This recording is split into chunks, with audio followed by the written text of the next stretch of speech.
අද මම හිතුවා මගේ දවල් කෑම එක ඔයගොල්ලොත් එක්ක ෂෙයා කරගන්න ඕනේ කියලා. ඉතින් අද මගේ බත් මුලට නම් ගොඩාක් ಜಾති හදලා නැහැ.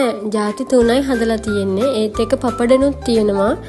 ඒත් ඉතින් මාරම රස මෙනු එකක් අද තියෙන්නේ. වැඩි විස්තර නැතුව අපි බලමු අද මෙනු එක මොනවද කියලා. මුලින්ම තියෙනවා කීරි සම්බබත් උණු උණුවෙන්ම කෙසෙල් කොලයට බෙදලා.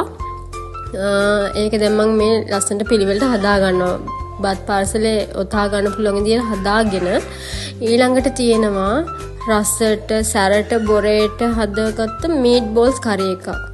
බුද්ධ අම්මෝ මේ මීට් බෝල්ස් කරි එකේ රස ඒකත් එක්ක විතරක් බත් පිඟානක් කන්න පුළුවන්. ඒ තරම් මාරම රසක් තියෙන්නේ. ඊළඟට තියෙනවා කිරි දාලා හදපු හොඳට බොරේට හදපු අල කරි එකක් තියෙනවා.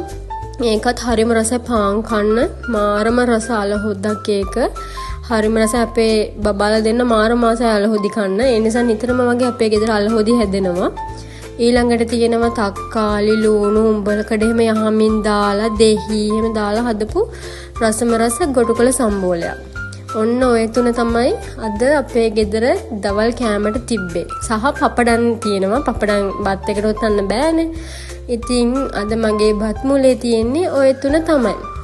හරිම රස මෙනු එකක් මාරම රසයි ඔයගොල්ලොත් හදලා බලන්න.